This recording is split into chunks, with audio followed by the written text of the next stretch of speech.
জননীং শারদাং দেবীং রামকৃষ্ণং জগৎগুরুং পাদপদ্মে তয়স্থিতা প্রণমামি মুহুর্মুহুঃ। শুভ সন্ধ্যা। দিব্যত্রয়ীর রাতর চরণে আমরা আমাদের অভূমি প্রণতি জানাই। আজকে সন্ধ্যায় আমরা সবাই ঢাকা রামকৃষ্ণ মঠ ও মিশনের ভক্তমণ্ডলীর পেজে সমবেত হয়েছি শ্রী শ্রী মায়ের অনুধ্যান করব বলে। আমরা খুবই ভাগ্যবান, কারণ আজ আমরা আমাদের মধ্যে পেয়েছি মায়ের এমন একজন কন্যা, যার পরিচয় রামকৃষ্ণ ভক্ত পরিমণ্ডলে কাউকেই দেওয়ার অপেক্ষা রাখে না। তার কণ্ঠে মায়ের কথা শুনলেই মনে হয় একটি সত্যিকারের মেয়ে তার সত্যিকারের মায়ের কথা বলছে, পাতানো মায়ের কথা নয়। তিনি সর্বজন শ্রদ্ধেয় ডক্টর মারুফি খান। তিনি কারুর কাছে দিদি, কারুর ম্যাডাম, কারুর অভিভাবিকা আর কারুর বা মা। প্রায় 4 দশক ধরে দেশে ও বিদেশের বিভিন্ন রামকৃষ্ণ ভাব আশ্রমে তিনি অন্তরের অন্তঃস্থল থেকে শ্রী শ্রী মায়ের কথা বলে আসছেন। তার বহু প্রাসঙ্গিক প্রতিবেদন, উদ্বোধন সহ বিভিন্ন রামকৃষ্ণ ভাব আন্দোলনে পত্রপত্রিকায় প্রকাশিত হয়েছে এবং জনসমাদিত হয়েছে। আমরা সকলে অধীর আগ্রহে অপেক্ষারত তার শ্রীমুখে মায়ের কথা শুনব বলে। এখন সেই মহেন্দ্রক্ষণ উপস্থিত। আমাদের সামনে এখন বক্তব্য রাখছেন আমাদের সকলের শ্রদ্ধেয় ডক্টর মারুফি খান। শ্রদ্ধেয় দিদিকে আমরা আজ স্বাগত জানাই ও প্রণাম নিবেদন করি।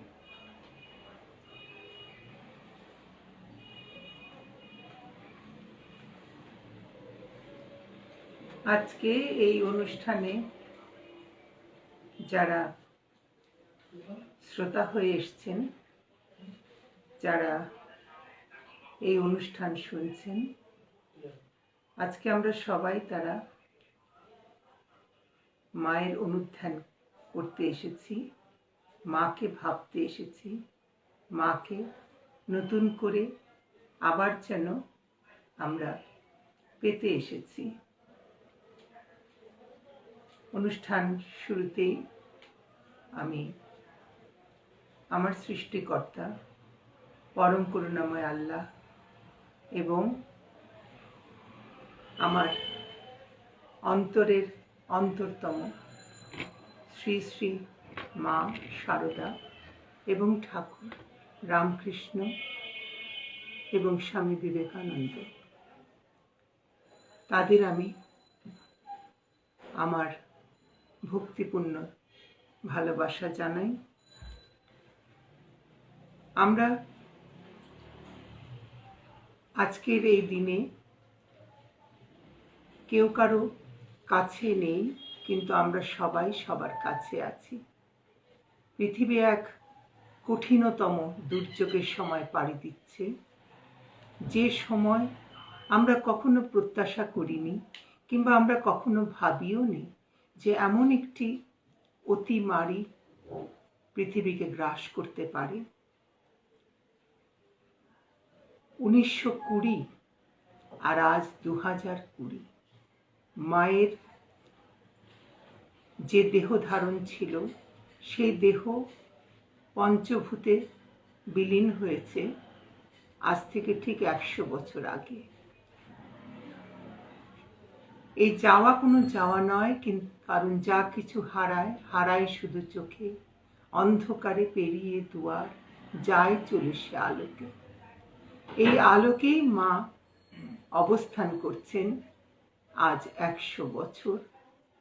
আর আমরা আজকে এই দুর্যোগময় দিনে মাকে স্মরণ করছি, মনন করছি এমন একটি মাধ্যমে যা কখনো আমরা কল্পনাও করিনি। তাই আজ যখন এই সুযোগ এসেছে, যখন আমাদের এই কথা বলার বা কথা শোনার এই আধুনিক যুগে বিজ্ঞান আমাদেরকে পৌঁছে দিয়েছে পরস্পরের কাছে, তখন আমরা এই নতুনভাবেই মাকে যেন আবার আবিষ্কার করতে চেষ্টা করছি। আজকের বিষয় মায়েরই কথা।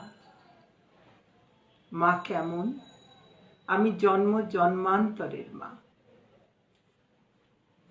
এই কথাটাকে যদি আমি আমার বিশ্বাসের বলয়ে নিয়ে আসি, তাহলে যদি বলি আমার আগে যারা জন্মেছিল আর আমার পরে যারা পৃথিবীতে আসবে সবার জন্যই মা হচ্ছেন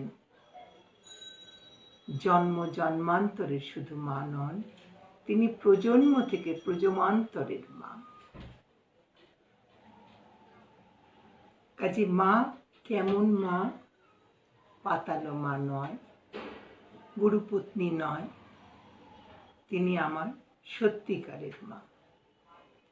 যারা আমায় ভালোবাসেন, যারা কথা শুনতে চান, তারা জানেন এই মা আমার সত্যিকারের মা। একদিনেই মা হঠাৎ করে এসে আসেননি, তাকে অনুধ্যান করতে করতে, তাকে ভালোবাসতে বাসতে, তাকে বুঝতে বুঝতে দিনের পর দিন অতিক্রান্ত হয়েছে। তিনি এসেছেন, তিনি আমার হৃদয়ে স্থান নিয়েছেন। সবার জন্যই তিনি এইভাবে হৃদয়ে স্থান করে নেন, সবার কাছে। আমরা হয়তো বুঝতে পারি না, আমরা হয়তো ভাবি তিনি সত্যি কি আসেন? আসেন। সন্তান যখন আকুল হয়ে ব্যাকুল হয়ে তাকে স্মরণ করে, তখন মা কোথায় থাকেন? মা তো চলে আসেন। আর সেই কারণে যখন আমরা বলি ধুলো কাদা মেখে থাকি যতই না, কিন্তু মা কিন্তু আমাদেরকে সবাইকে কোলে করে রেখেছেন। আজকে এই দুর্যোগ মুহূর্তে আমরা সবাই কিন্তু একটা অস্থিরতার মধ্যে থাকি, মানসিক, শারীরিক, বৈষয়িক সবকিছুর মধ্যে এক ধরনের যেন আমাদের কষ্ট আমরা অনুভব করি। কিন্তু সেখানে যখন মাকে স্মরণ করি, তখন সে ভালোবাসায় কোথায় যেন একটা প্রশান্তি আমরা অনুভব করতে পারি। আমরা সবসময় পারি না নিজেদের মনকে নিয়ন্ত্রণ করতে, কিন্তু যখন আমরা আধ্যাত্মিক চেতনায় জীবনের উত্থান পতনের মধ্যে দিয়ে যখন আমরা চলতে থাকি, যখন আমরা চারিদিকে এত এত মৃত্যুর সংবাদ শুনি, এত এত আক্রান্তের কথা শুনি, তখন আমাদের ভেতরে সেই বড় ভয়, সেই ভালোবাসা আবার জায়গা করে নেয়। আর তখনই আমরা হয়তো কিছুটা হলেও স্বস্তি পাই। মা কেমন? মা হচ্ছেন আপনার। কত ভক্ত তাকে প্রশ্ন করেছে, মা তুমি কেমন মা? মা বলেছেন আপনার মা, অর্থাৎ নিজের মা। গর্ভধারিণী হলেই যে মা হতে হয়, এমন কথা আমরা আজ বিশ্বাস করি না। এটাই বিশ্বাস করি, যিনি মাতৃত্বের পরিপূর্ণ হয়ে থাকেন, যিনি ভালোবাসায়, যিনি সন্তানের কল্যাণ কামনায়, সন্তানের মঙ্গল কামনায় দিনের পর দিন ঈশ্বরের কাছে নতজানু থাকেন, যিনি জপের পর জপ করেন তার সন্তানদের জন্য। এমনও হয়েছে কতজন তার কাছে এসে বলছে যে একটু বেশি করে জপ করে নিই। মা বলছেন কেন? এখানে যখন এসেছো তখন সবকিছু দেখে বেড়াও, আনন্দ করো, তোমাদের ভার তো আমার কাছে।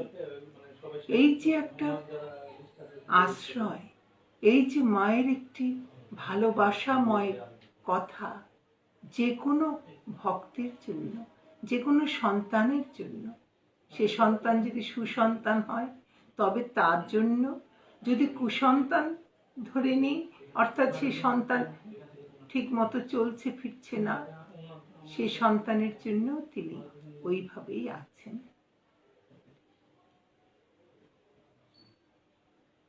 নানানভাবে মাকে অনুধ্যান সবাই করতে পারে, করে।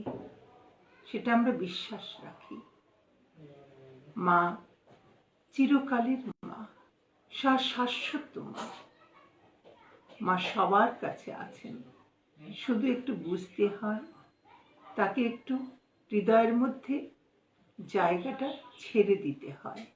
আর সেই কারণে যখন আমরা তাকে ভাবতে চাই, তিনি সবসময় এসেছে ধরা দেন তা তো নয়, তাকে ধরতে হয়, তার কৃপা পেতে হয়।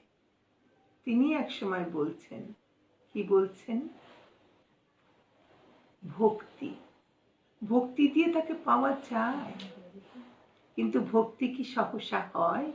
ভক্তির জন্য কৃপা দরকার।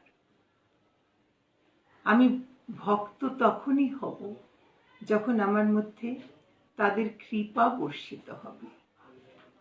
এই কৃপা নিয়েই মা মাতৃত্বে আমাদের আপন থেকে আপনার হয়ে ওঠেন। অনেকে প্রশ্ন করেন, আপনি কেমন করে মাকে পেয়েছেন, বা মাকে এত যে ভালোবাসেন, এ কি সহসায়? আসলে কিন্তু তা নয়।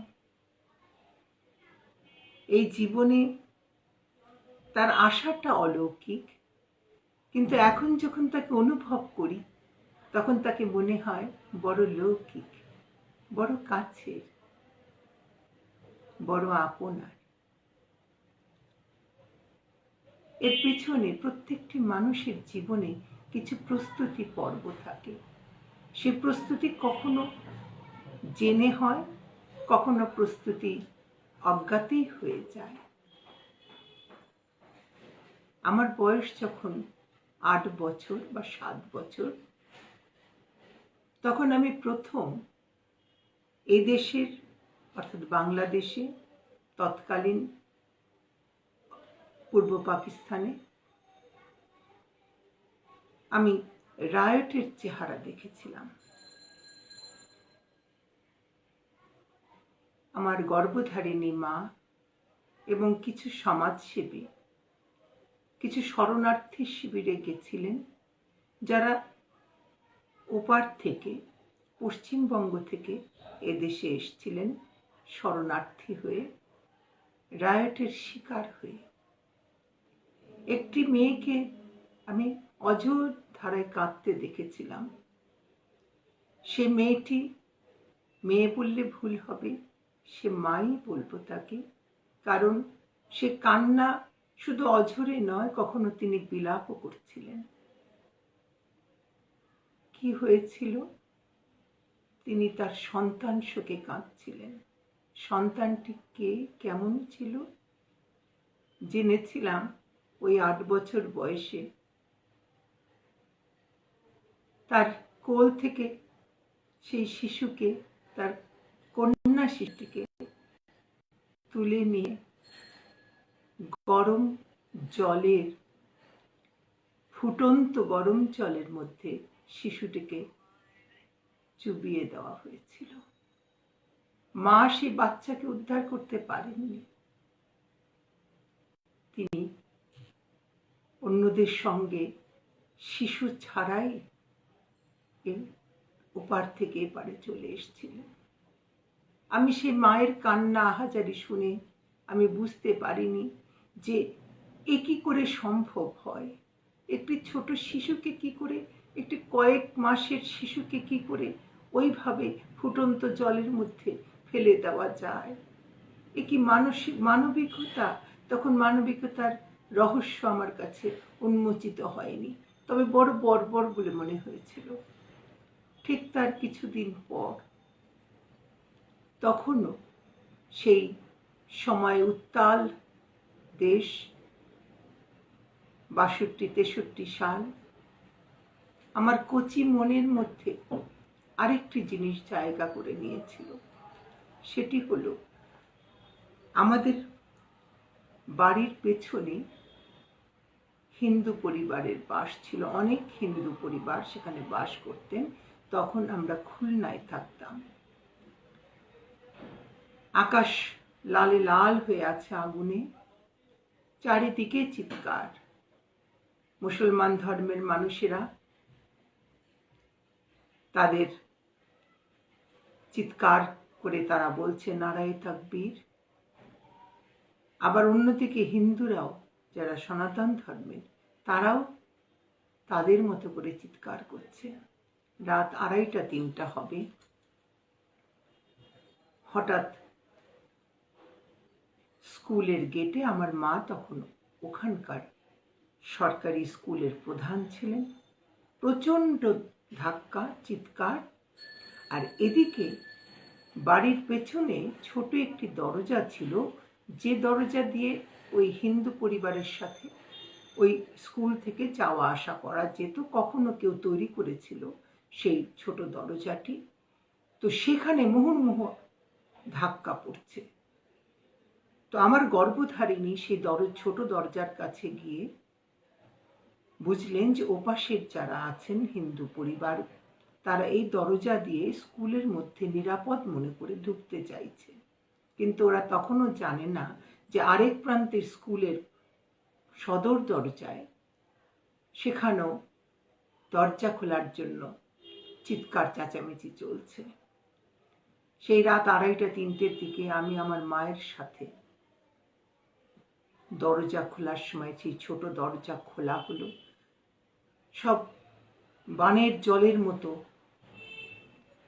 নারী পুরুষ ভিতরে ঢুকে এলো। আমার গর্ভধারিণীকে দেখলাম, তিনি খুব চিন্তিত, কিন্তু তিনি তাদেরকে ওখানেই সতর্ক করলেন যে আমি তোমাদেরকে নিয়ে যেখানে যাব, যেখানে রাখবো, তোমরা সেখানেই থাকবে, কিন্তু তোমরা কখনো কোনোভাবে কথা বলতে পারবে না, তোমাদের স্বর যেন দরজার এপাশে না আসে, এবং আমাকে কোনো প্রশ্ন করবে না। আমি খুব অবাক হয়ে মায়ের সাথে দেখলাম গিয়ে যে তিনি ঠিক যে দরজাটাই এই মুসলমান মানুষজনেরা চিৎকার করছে, হিন্দুদেরকে এখানে ঢোকানো হয়েছে, আমরা এখানে ঢুকবো, দরজা খুলে দাও, নানান রকম। যে দারোয়ান ছিলেন তিনি খুব শঙ্কিত, তিনি বুঝতে পারছেন না কি করবেন। আমার মাকে জিজ্ঞাসা করছেন কি হবে। আমার মা বললেন ইশারা করে যে তুমি অপেক্ষা করো। ঠিক দরজার সাথেই দুটো বড় বড় ঘর ছিল।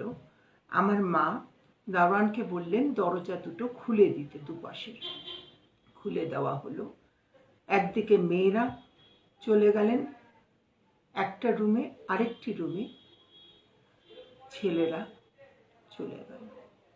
আর আমার মায়ের নির্দেশ, কোনো শব্দ, কোনো কান্নাকাটি, কোনো রকম শিশু যদি কাঁদে তাহলে তারও মুখটাকে অন্তত বন্ধ রাখতে হবে। জীবন মরণের খেলা চলছে এখন। এই সময় আমার এখনো মনে আছে, একজন মহিলা, তার নাম আমার এখনো মনে আছে, তার নাম পার্বতী, চিৎকার করে বলছে আমার মাকে। আমার মা যতই তাকে বলছে তুমি চিৎকার করো না, বলছে আপনাদের জামাই কোথায়, আপনাদের জামাই কোথায়। স্বপন তার জামাইয়ের নাম, আমি এখনো আমার মনে হয় কথাগুলো।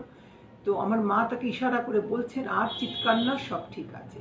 ওরে উনি বাইরে এসে দরজা তালা মেরে দিলেন দুটো, আর দারোয়ানকে বললেন দরজা খুলে দাও।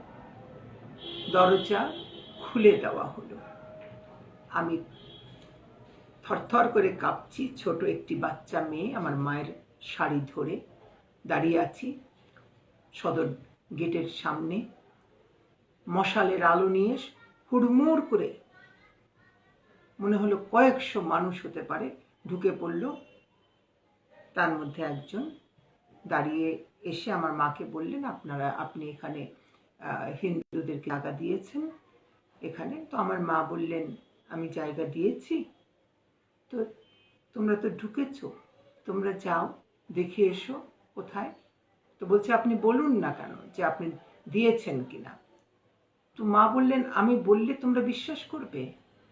তোমরা তো নিজেরা যখন সশরীরে এসেছো তখন তোমরা সবটাই দাও না, স্কুলটা পুরোটাই দেখে এসো। যাও যাও, ওই যে পেছন দিকে যাও, সব জায়গায়। মা কি করলেন, ওদেরকে এমনভাবে কথা বললেন, তারা সবাই পুরো স্কুল ঘুরে এলো। কিন্তু আশ্চর্য, তাদের কখনো মাথায় এলো না সেটা ঈশ্বরের ইচ্ছা, আল্লাহর ইচ্ছা। ওই সামনের দুটো গেটের সাথে দুটো রুমের দিকে ওরা ভাবলই না যে এখানে কেউ থাকতে পারে। তারা সমস্ত জায়গা ঘুরে যখন এলো, সবার মাথা নিচু, হাতে কিন্তু মশাল চলছে। আমার মা গর্ভধারিণী জিজ্ঞাসা করলেন, পেয়েছো? তারা লজ্জায়, ক্ষোভে তারা মাথা নিচু করে বেরিয়ে চলে গেল। মা বললেন দারোয়ানকে, দরজা বন্ধ করে দাও। তারপর কিছুক্ষণ পর তিনি দুই পাশেরই দরজা খুললেন, বললেন যে আপাতত তারা আর ফিরবে না, তোমরা নিরাপদ, কিন্তু একটু সব শান্ত হলে আমি ব্যবস্থা করব। তারা 2 দিন ওখানে ছিলেন সবাই।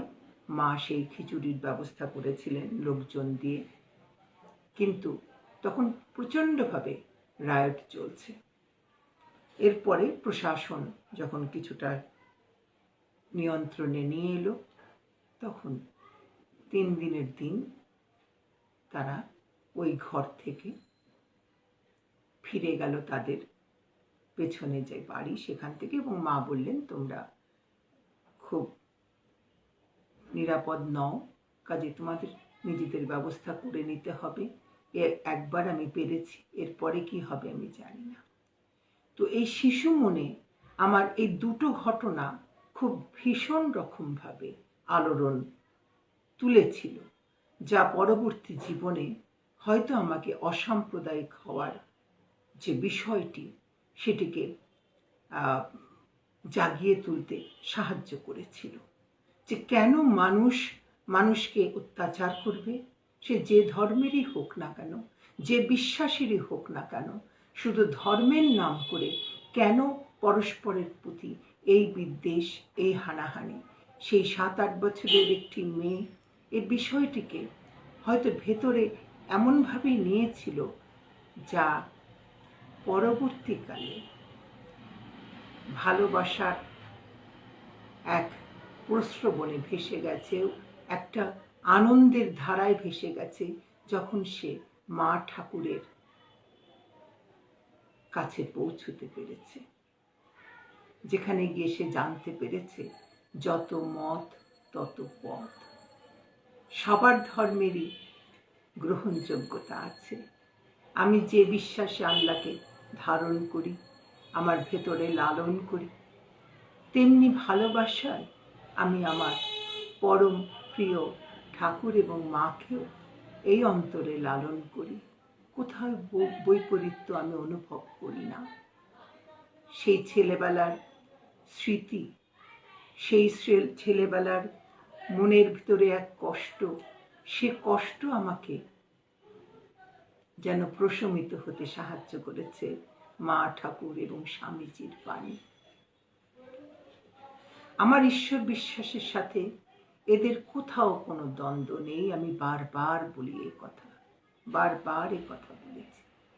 আর সে কারণে শ্রী শ্রী মাকে যখন অনুধ্যান করি, তখন তার কথাগুলো এত ভালো লাগায় আমার ভেতরে এসে জায়গা নেয়, যে তখন আর মনেই হয় না যে ধর্ম কি কোনো প্রতিবন্ধকতা, মা কি কোনো আলাদা ধর্মের হতে পারে। মা তো মাই, মায়ের রূপ তো মার মধ্যেই থাকে। মার কথা যত পড়ি, যত তাকে বুঝতে চাই, ততই মনে হয় আহা কি সরল, কি সহজ, কিভাবে তিনি ঠাকুরকে সবার সাথে পরিচয় করিয়ে দিচ্ছেন, নিজেকে আড়াল করে। নিজেকে যে তিনি অনেক কিছু বলেছেন নিজের সম্পর্কে, তা কিন্তু নয়। কত মানুষ তখনকার দিনে তার সময়ে তাকে জানতে চেয়েছে, কতভাবে বলেছে যে তুমি কে, তুমি কে গো? বলে আমি তো আমি রামলালের খুড়ি। এই যে কথাগুলো সাধারণ একজন মায়ের কথা, একজন নারীর কথা, কিন্তু তার ভিতরে যে তেজ, তার ভিতরে যে সত্য সন্ধানী এক জীবন, তিনি যাপন করেছেন, যেখানে সম্পূর্ণভাবে নিবেদন তিনি করেছেন নিজেকে ঠাকুরের জন্য। সে ঠাকুর তাকে মূল্যায়ন করেছেন। আমি আর কি করে গেলাম, তোমাকে করতে হবে অনেক কিছু। এই যে অনেক কিছু করতে হবে ঠাকুর তাকে রেখে গেলেন, তিনি করলেন তো বটেই। এত এত মানুষকে তিনি কোল দিলেন, ছায়া দিলেন। আমরা কেঁদে আকুল হয়ে যাই সংসারের যন্ত্রণা যখন আমাদেরকে বিদ্ধ করে, যখন আমরা ব্যতিব্যস্ত হয়ে পড়ি, যখন আমাদের জীবন নানা সংশয়ে, নানা যন্ত্রণায় কষ্ট পেতে থাকে, তখন একটু শান্তির জন্য আমরা তার কাছে যাই।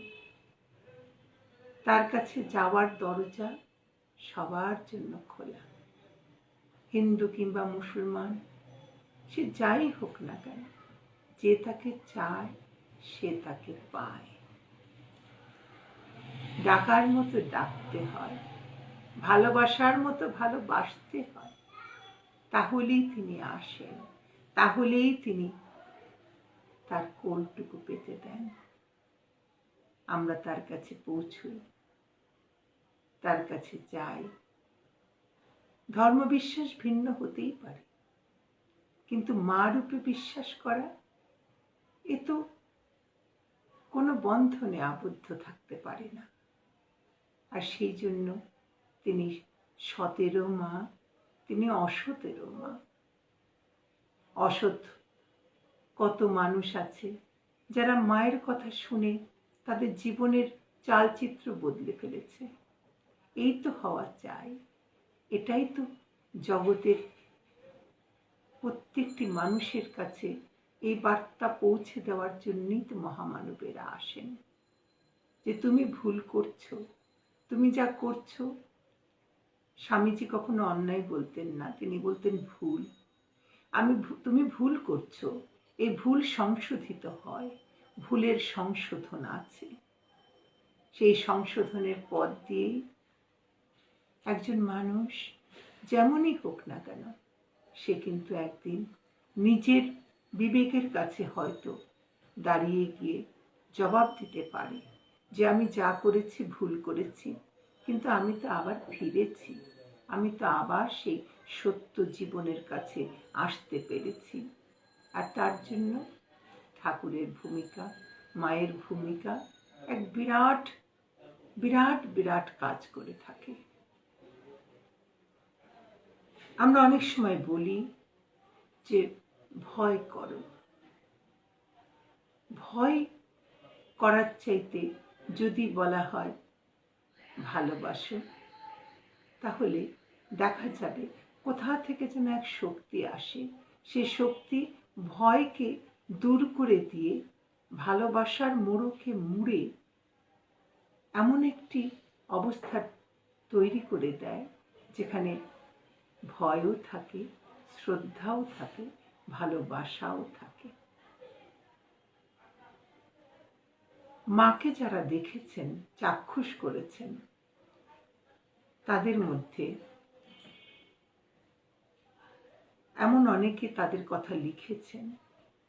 একদিন পড়তে পড়তে জানলাম তিনি ঢাকা থেকে যাওয়া একজন মহিলাকে বড় ভালোবেসেছিলেন, অল্প সময়ের দেখা। তিনি বলছেন যে তোমাদের ওদিককার মানুষদের বড় ভক্তি, তোমরা বড় ভালোবাসো ঠাকুরকে, আমি জানি। আমার বড় ইচ্ছে যদি কখনো পূর্ববঙ্গে একটু যেতে পারি। আমি যেদিন পড়েছিলাম সেদিন আমার দু চোখ ভেসে গেছে, যে সেই কোন কালে, প্রায় 100 বর্ষ আগে, কোন ঢাকার এক মহিলা মার কাছে গিয়ে অযাচিত অহেতুকী কৃপা লাভ করেছিল। মার ইচ্ছে ছিল এদেশে আসার, মার আশা হয়নি। আর আমরা কেমন সেই হরিণের মতো কস্তুরী মৃগের সেই গন্ধ নেওয়ার জন্য ছুটে ছুটে তার কাছে যাচ্ছি।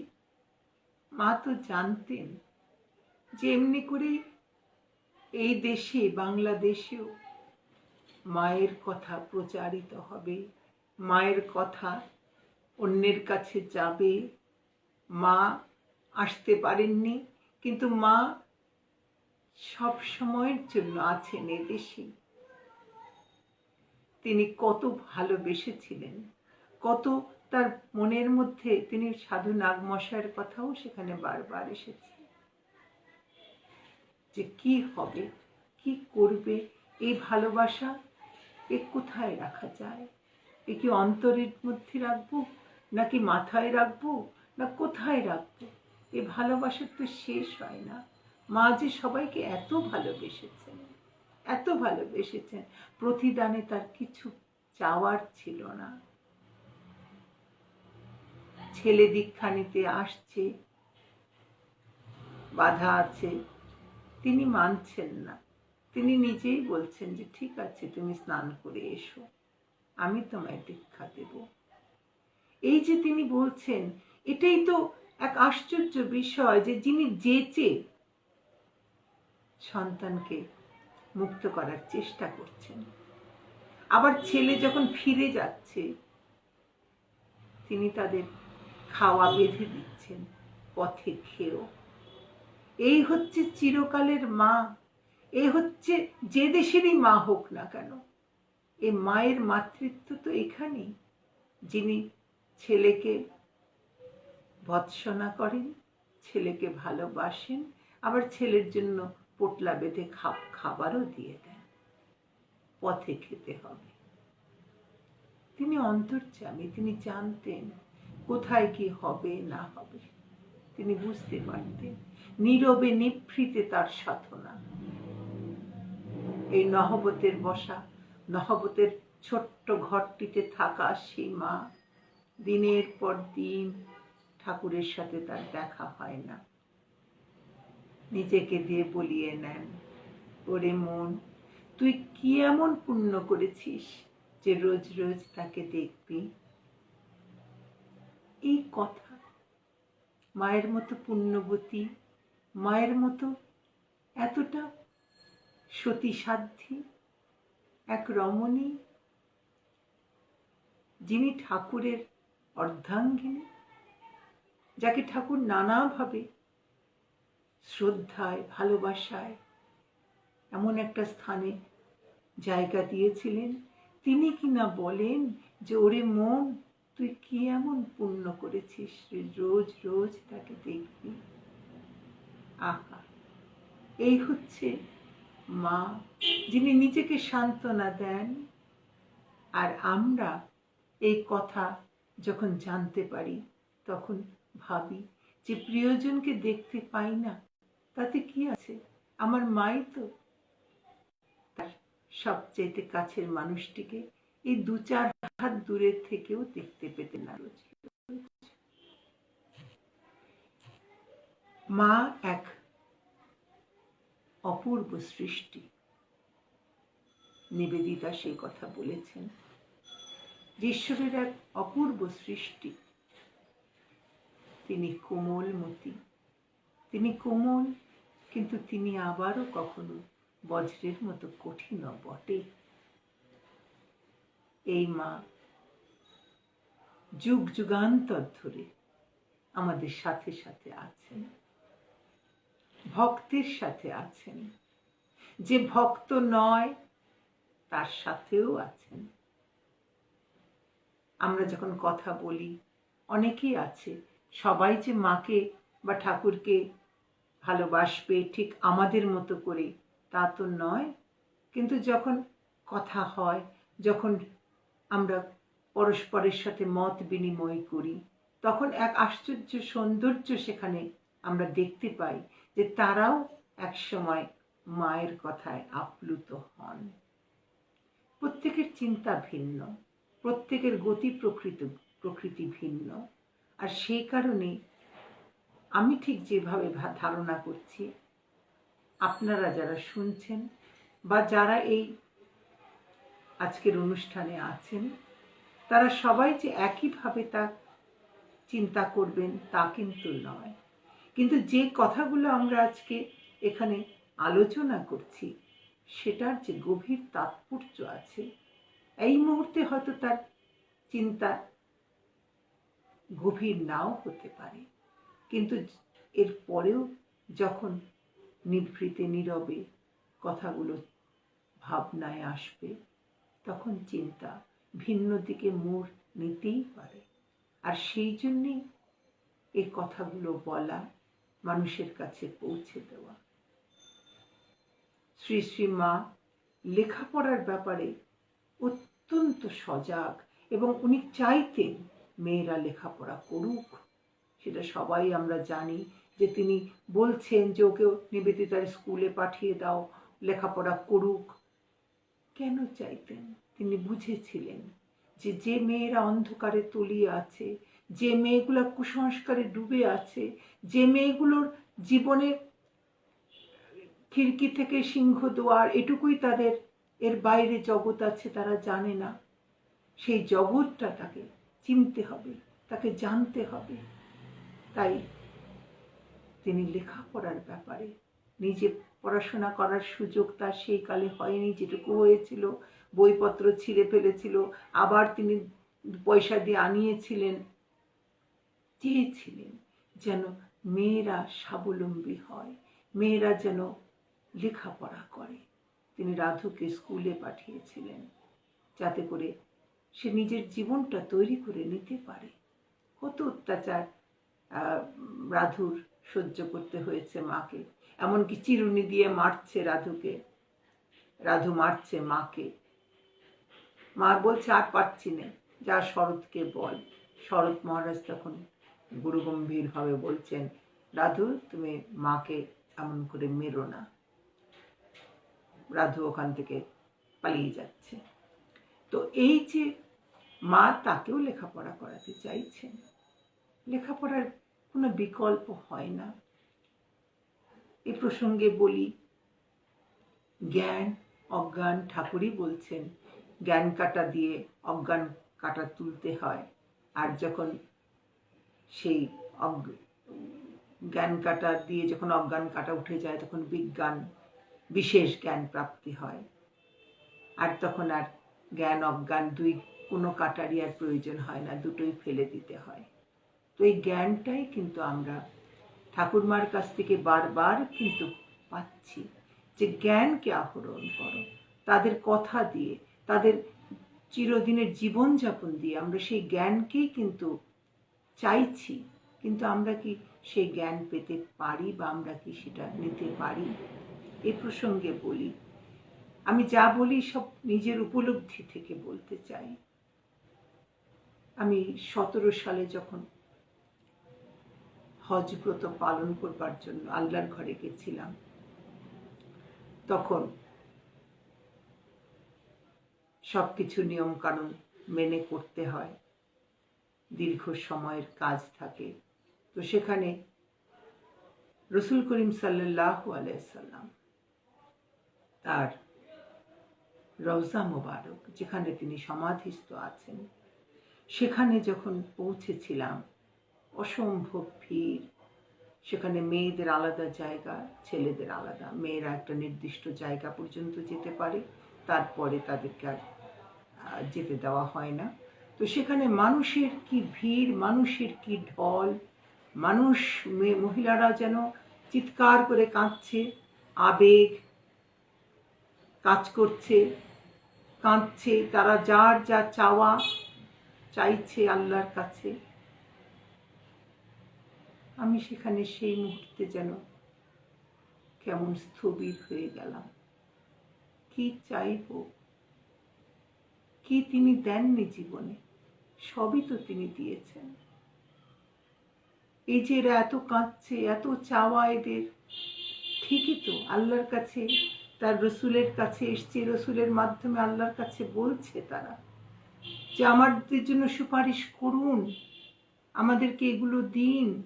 আমি হয়তো তাদের ভাষা বুঝছি, কারো কারো বুঝছি না, কারণ বিভিন্ন দেশ থেকে তারা এসেছে, দাঁড়াবার জায়গাটুকু হয় না। আমি তখন চিৎকার করছি, কি বলছি যে হে আল্লাহ পাক, আপনি শ্রবণকারী, আপনি শুনতে পান। হে রসুল করিম সাল্লাল্লাহু আলাইহি সাল্লাম, আপনি শুনতে পান। আমি কিচ্ছু চাই না, শুধু আমার জ্ঞানটুকুকে বৃদ্ধি করে দিন। শুধু জ্ঞান চাই। আমি যে জ্ঞানে বিজ্ঞানকে ধরতে পারব। আমার সাথে একটি মেয়ে ছিল, সে আমার মুখের দিকে তাকিয়ে আছে। কি বলছেন ইনি? ইনার চাওয়া এই, তার ক্ষুদ্র বুদ্ধি হয়তো ধরে নাই যে কি জ্ঞান আমি চাইছি। আমি জানি আমার পরম করুণাময় আল্লাহ আমার সেই আবেদনকে মঞ্জুর করে নিয়েছেন। তিনি আমার জ্ঞানকে বৃদ্ধি করে দিচ্ছেন, বা আমি যতই দিন সামনের দিকে উপর যাচ্ছি ততই মনে হচ্ছে আমি জ্ঞানকে লাভ করছি। আমি অজ্ঞান ছিলাম, আমার জ্ঞানকে বর্ধিত করা হচ্ছে। এই বর্ধিত জ্ঞান দিয়ে আমি সাম্প্রদায়িকতার বিরুদ্ধে লড়াই করছি। এই জ্ঞানের মাধ্যমে আমি পরস্পরকে ভালোবাসার বন্ধনে আবদ্ধ করার চেষ্টায় দিন রাত্রি চেষ্টা করে চলেছি। আমি জানি এখানে ধর্ম কোনো প্রতিবন্ধকতা নয়।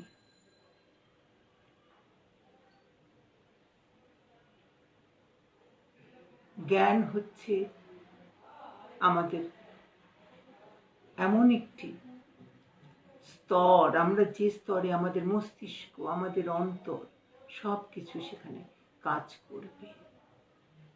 শুধু মস্তিষ্ক কাজ করছে, আমার আবেগ নেই। আবার আমার আবেগ আছে, আমার মস্তিষ্ক কাজ করছে না।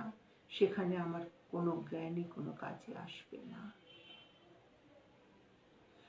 আরেকটি জিনিস তখন মনে হয় যে আমরা পরস্পরকে যদি আরেকটু বুঝতে পারতাম, যদি আমরা পরস্পরের ধর্মকে মুক্তভাবে জানতে পারতাম, তাহলে আমরা নিশ্চয়ই আরো সুসময়ের সঙ্গী হতে পারতাম। পরস্পরকে জানতে চাই না। ধর্ম একটি বিশেষ জায়গায়, আমরা ধর্মকে অবশ্যই আমাদেরকে পালন করতে হবে। যার যার ধর্ম তার তার কাছে, এবং তার তার ধর্ম, লাকুম দীনুকুম ওয়ালিয়া দীন, তার তার দিন, তার তার ধর্ম তার তার কাছে। এখানে অন্য ধর্মকে অস্বীকার করা হয় নাই, কিন্তু আমরা সে কথা বুঝতে চাই না, আমরা জানতে চাই না। তুমি মুসলমান বলে আমরা তাকে সরিয়ে রাখছি, তুমি হিন্দু বলে তোমাকে আমি সরিয়ে রাখছি। কিন্তু আমরা যদি পরস্পরকে জানতে পারতাম, তাহলে আমাদের পথ চলাটা আরো সহজ হতো, আমরা আরো সুন্দরের সন্ধান পেতাম। এখনো অনেক জায়গায় শুনি যে হ্যাঁ আমরা তো মুসলমানদের সাথে ওঠা বসা করি। কিরকম? হ্যাঁ, আমার বাড়ির ড্রাইভারটা মুসলমান, আমার বাড়ির কাজের লোকটি মুসলমান, আমি অমুক মুসলমান দোকানের লোকের সাথে আমাদের কথাবার্তা হয়।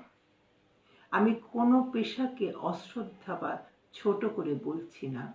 আমি এটাই বোঝাতে চাইছি যে আমার চিন্তার সাথে চিন্তা মিলবে এমন সমগোত্রের মানুষের সাথে আমাদের ওঠা বসা হওয়া প্রয়োজন। আমরা প্রচুর শিক্ষক পেয়েছিলাম এক সময়, যখন আমরা স্কুল কলেজে পড়েছি। প্রচুর হিন্দু শিক্ষক ছিলেন, সনাতন ধর্মের শিক্ষক ছিলেন, যাদের কাছে আমরা আমাদের জ্ঞান বিকশিত হওয়ার সুযোগ লাভ করেছিলাম। অনেক বন্ধু পেয়েছিলাম, এখনো আছে, যারা আমাদের সমমনা, যাদের সাথে ধর্মের বিষয়গুলো নিয়ে, ধর্মের আচার অনুষ্ঠানটি বড় নয়, ধর্মের মূল বিষয় কি, এটা যদি আমরা পরস্পরের মধ্যে আদান প্রদান করতে পারি, তাহলেই জ্ঞান কিন্তু বিজ্ঞানে পৌঁছতে পারে। আমি এমন একজন কথা আজকে বলতে ভাবছিলাম, বলা দরকার। আমি একবার দিল্লি গেছিলাম, সব কিছুই কিন্তু মাকে উদ্দেশ্য করে। আমি যেখানে যা কথা বলতে চাই, মূলত আমি মায়ের কথা বলতে চাই। তো সেখানে আমি দিল্লি আশ্রমে পরম পূজ্যপাদ স্বামী গোকুলানন্দজি মহারাজের সাথে আমার পরিচয় হয়েছিল।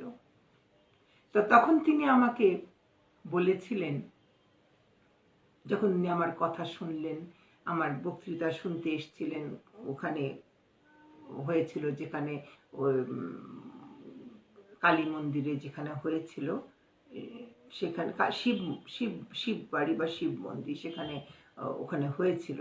তো মহারাজ শুনে গেছিলেন আমার কথা। তো আমাকে পরের দিন দুপুরে ওনার ওখানে আমাদের সবার যাওয়া ছিল, গেলাম। তো উনি আমাকে একসময় বললেন যে, তুমি কি জানো যে আমি একটা মানুষকে খুব খুঁজে বেড়াচ্ছি, একটি আমার বয়সী একটি মানুষকে। তো আমি বললাম, তাই বুঝি, কেন খুঁজছেন? বলে, সে আমার স্কুল জীবনের সহপাঠী ছিল এবং সে খুবই ভালো পড়াশোনায় ছিল। হয় সে ফার্স্ট হতো, নাহলে আমি ফার্স্ট হতাম। আমাদের মধ্যে একটা প্রতিদ্বন্দ্বিতা ছিল, আমাদের মধ্যে একটি ভীষণ রকম আনন্দময় প্রতিযোগিতা ছিল। সে মুসলমান ছেলে, কিন্তু 1947-এর পর তার সাথে আমার আর দেখা হয় নাই। এটি 90 দশকের শেষের দিকের কথা। আর তিনি বলছেন আমাকে যে আমি 47-এর পরে আমি কতজনকে বলেছি, আমি তাকে শুধু, আমার মনে হয় তাকে যদি একবার দেখতে পেতাম, সে কেমন হয়েছে, কত লেখাপড়া করেছে, জানতে চাইছি যে আমি তো এই জীবনে এসেছি, সে কেমন আছে, সে কি পড়াশোনা করেছিল, আমি তো তাকে আর খুঁজে পাইনি। আমি বললাম, আচ্ছা আপনি নামটা বলুন। বলে, কত মানুষকে বলেছে, এ পর্যন্ত কেউ আমাকে তাকে খুঁজে দিতে পারেনি, তুমি পারবে? আমি বললাম, আমার এই 13-14 কোটি মানুষ তখন, আমি জানি না পারবো কিনা, কিন্তু আমি আল্লাহর উপরে বিশ্বাস করি আর মা ঠাকুরকে খুব ভালোবাসি। আপনার এই ইচ্ছা কি আমি পূরণ করতে পারবো? যদি পারি তাহলে সেটাও আমারও খুব ভালো একটা আনন্দ হয়ে থাকবে। আশ্চর্যভাবে আমি এই ঘটনাটা শুনে আসার পর উনি বিশ্বাস করতে পারেননি। উনি ভাবছিলেন এটি একটি মেয়ের আচ্ছা কথা, যে কথা হয়তো শুনলে উনি ভালোবাসবেন বলে হয়তো আমি বলেছি যে খুঁজে দেখব। কিন্তু আমার ভেতরে, আমি আসার আগে আবার গেছিলাম ঠাকুরের কাছে, ওখানে বললাম যে আমি তো মহারাজকে একটা কথা দিয়ে এলাম, খুঁজে পাবো কি পাবো না, কিন্তু সাহায্য করো, আল্লাহকে বলো যেন আমি খুঁজে পাই তাকে। পেয়েছিলাম অদ্ভুতভাবে। আমি তখন কলেজে পড়াই।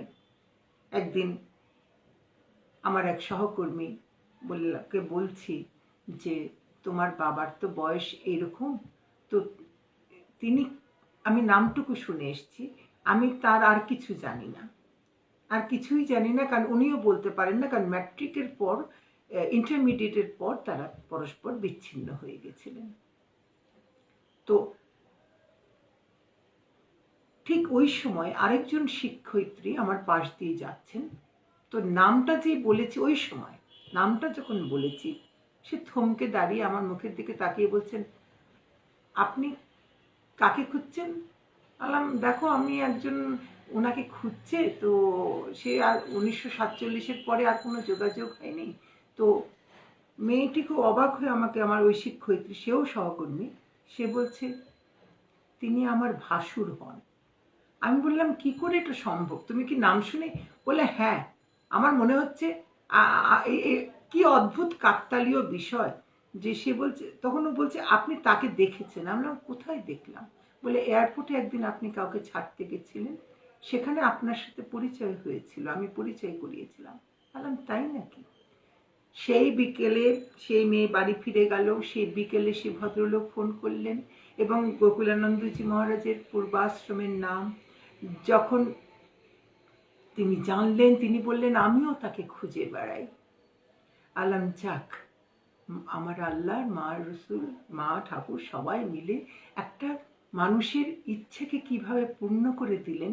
এবং এটা কেন বলছি যে এই চাওয়া যদি সৎ হয়, একটি মানুষের চাইবার প্রকার থাকবে, সেই চাওয়াটা যদি সত্যিকার অর্থে নিষ্কাম হয়, যে আমি এটা আমার আনন্দের জন্য চাইছি, তাহলে সেটা পূর্ণ হয়। এবং সেই কারণেই যখন সেই মানুষটি, দুজন প্রবীণ মানুষ পরস্পরকে চিঠি লিখছেন, আমি পরবর্তীকালে যখন গেছিলাম, মহারাজ এত খুশি হয়েছিলেন, তিনি ভীষণ রকম খুশি হয়ে বলেছিলেন, যা কেউ পারেনি তুমি তা কি করে পারলে? আলাম ওই যে উপরে বসে আছে সব, তারা করলো তো সেজন্য হয়ে গেল। এই এত কোটি কোটি মানুষের মধ্যে কি করে এটা ঘটলো? অদ্ভুত তো বটেই। মহারাজ খুব খুশি হয়েছিলেন যে তার সাথে তার পরিচয়, তিনি এখানে এসে খুব নাম করা ছাত্র ছিলেন বলে ইকোনমিক্সে পড়েছিলেন। মহারাজ সেগুলা জেনে এত খুশি হয়েছিলেন, বলেন যে দেখো কি আনন্দ, সেও কত শিক্ষিত হতে পেরেছে। এই যে পরস্পরকে জানা, পরস্পরের জন্য একটা আকুলতা থাকা, এটা খুব প্রয়োজন। এটা থাকলে, এটা মা ঠাকুরের মাধ্যমে কিন্তু আমরা এখন সেটা করতে চাইছি। এই যোগাযোগটা আমরা এখন এই মা ঠাকুরের মধ্যে দিয়েই কিন্তু আমরা ঘটাতে চাইছি এবং ঘটছেও।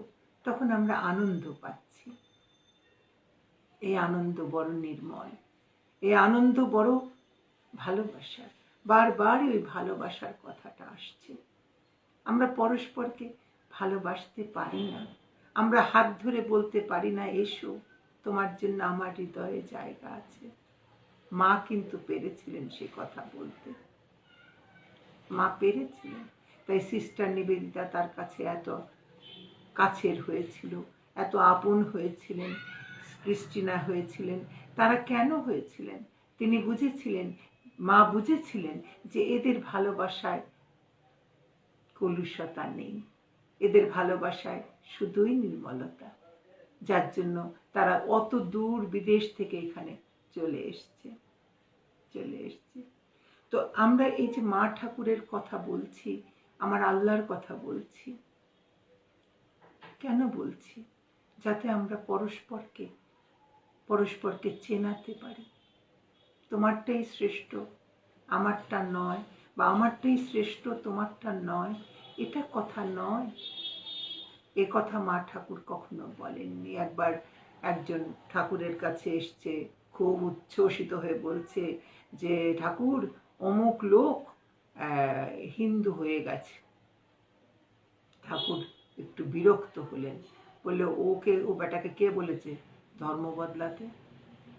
অর্থাৎ ধর্ম বদলাতে হবে বা ধর্মকে একদম সবকিছু উপরে রেখে আর সবকিছু ভুলে যেতে হবে, তা তো নয়।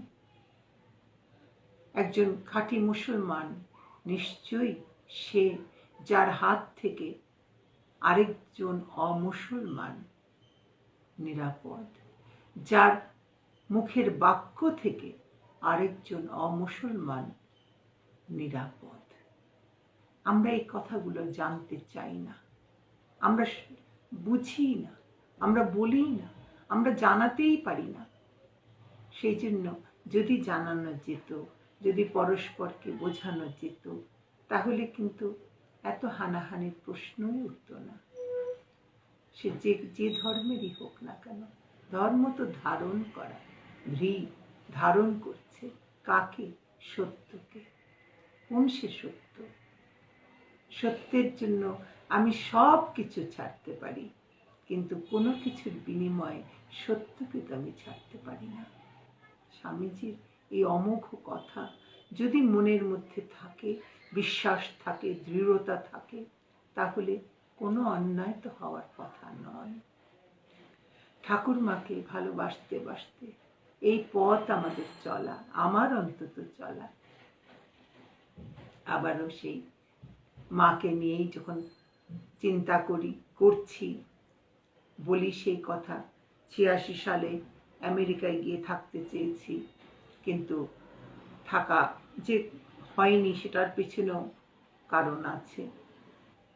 যে বাড়িতে আমি উঠেছিলাম, মুসলমান বাড়ি, আমারই আত্মীয় সম,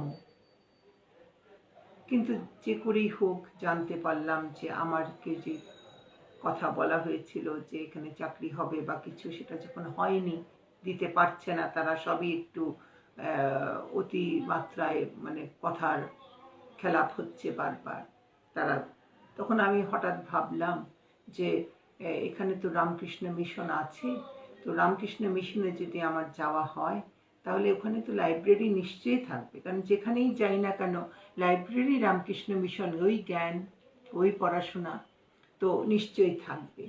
তো যে বাড়িতে ছিলাম তাকে বললাম, যে ছেলেকে ইঞ্জিনিয়ার, যে তুমি আমাকে কি নিয়ে যাবে একটু এরকম জায়গায়।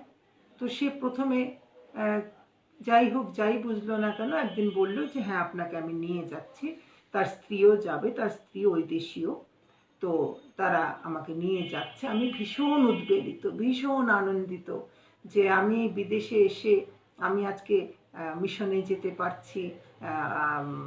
স্বামী সহানন্দ যে আছেন সেটা আমি জানি, কিন্তু তার সাথে আমার তখনও সাক্ষাৎ হয়নি।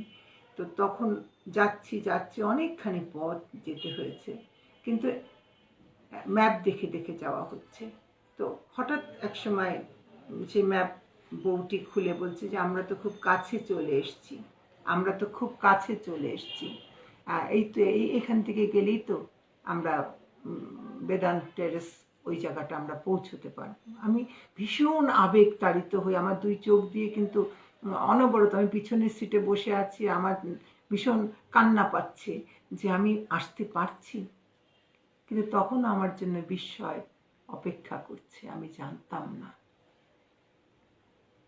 হঠাৎ ওই ছেলেটি আমাকে বলল, আপনি ওখানে গিয়ে কি করবেন?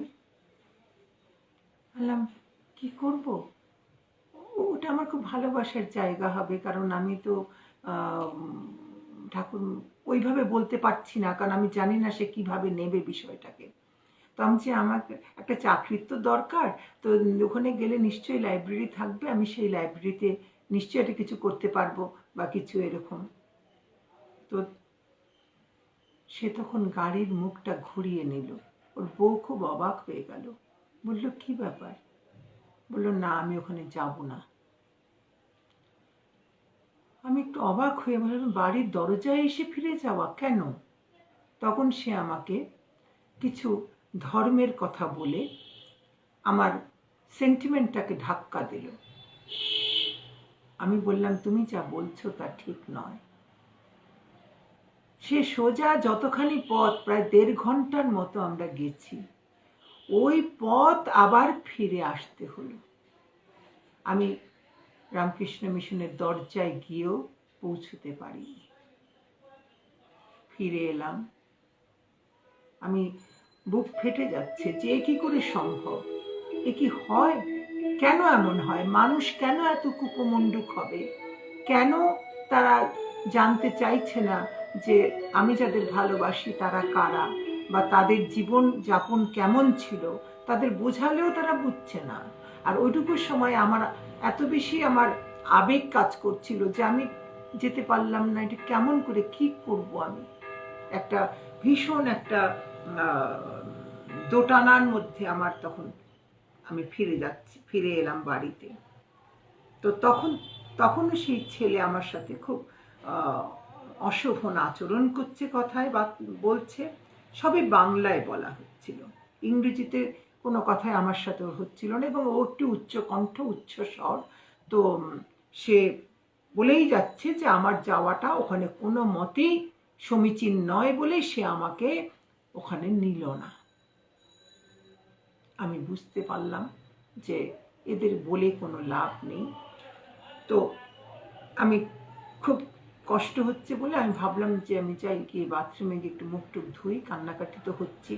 তো ঢুকবার মুহূর্তে আমি শুধু ইংরেজিতে বলেছিলাম, ও শুধু বারবার ধর্মকে আনছে, বারবার ধর্মকে নিয়ে আসছে, যে আমি একজন মুসলমান মেয়ে হয়ে আমি কেন মিশনে যাব, এটাই হচ্ছে মূল প্রতিপাদ্য বিষয়। তো তখন ইংরেজিতে আমি হঠাৎ বলে ফেলেছিলাম যে তুমি যে একটা অমুসলমান মেয়েকে বিয়ে করেছো, does she know anything about your religion? এখন এই কথাটা বলাতে, এইটুকু ইংরেজি বলাতে ওর স্ত্রী কথাটা বুঝতে পেরেছে।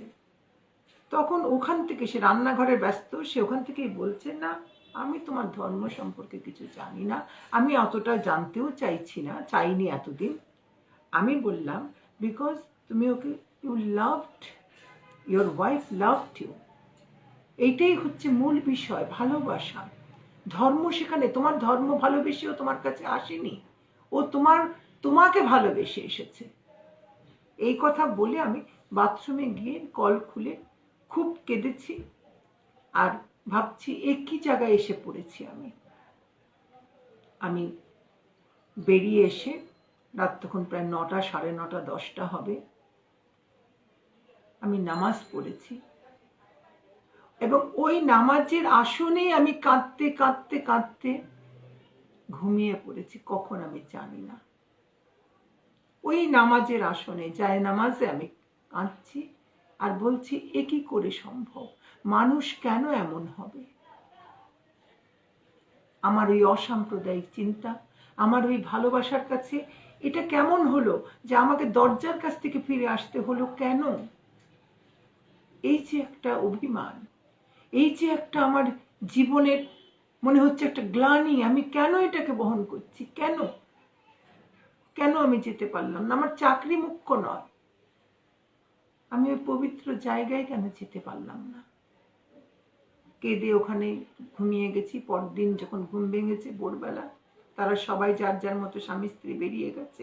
আমি দরজা খুলে দেখলাম আমার জন্য একটা নোট দরজায় সেটে দিয়ে গেছে সেই বিদেশি মেয়ে, যে আমি খুব লজ্জিত কালকের ঘটনার জন্য, তুমি কিছু মনে করো না, তুমি তো আমার স্বামীকে জানতে পেরেছো কেমন, তুমি দয়া করে ব্রেকফাস্ট করে নিও।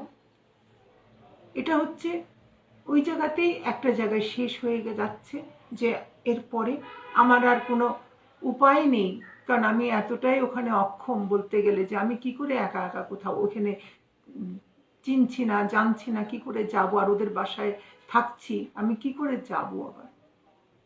কিন্তু পরবর্তীতে একটা এমন ঘটনা ঘটলো, যেটাকে আমি মনে করি যে এটা আমার আল্লাহ অবশ্যই ঘটিয়েছেন, এবং মা ঠাকুরের অতি মজার একটা কাহিনী যেন সব একসাথে সম্মিলিত হয়ে গেল। 4-5 দিন পরে আমি ওই ড্রয়িং রুমে বসে বসে বলছি, আমার একটা মেয়ে খুব পরিচিত, তাকে আমি জানি না, সে আমেরিকান মেয়ে, তো তার নাম এই। তো তখন ওই ছেলে আমাকে বলছে যে, আপনি কি তার স্বামীর নাম জানেন? আমি বললাম যে, না, তার স্বামীর নাম আমি বলতে পারবো না, কিন্তু তাকে একটা নামেও ডাকতো আমার আমি যা শুনতাম। স্বামী একবার গিয়েছিলেন কলকাতায়, আমার রামকৃষ্ণ মিশনেরই বন্ধু গোলপার্কে। তো এমন হলো, আমার বুদ্ধি কিছু কাজ করলো, যে ওকে আমি আর রামকৃষ্ণ মিশনের কথাটা বললাম না, শুধু বললাম আমার এক বান্ধবী এবং তার স্বামী। তখন এমন ঘটনা ঘটলো যে সে টেলিফোন ডিরেক্টরি দেখে ওই ছেলের নামটা সে বব বলেছিলাম, বলে এদেশে রবার্ট বলে, এবং সারনেমটা আমি জানি, মেয়েটির বৈবাহিক, তার সূত্রে সারনেমটা ওই অমুক, ওই বের করে ওই ছেলেটির হাত দিয়ে মেয়েটির ফোন নাম্বার পাওয়া গেল। ও নিজে ডায়াল করলো, আমি ফোনটা আমাকে দিয়ে, ও বলছে, তুমি কারোর সাথে কথা বলো যাকে তুমি চেনো।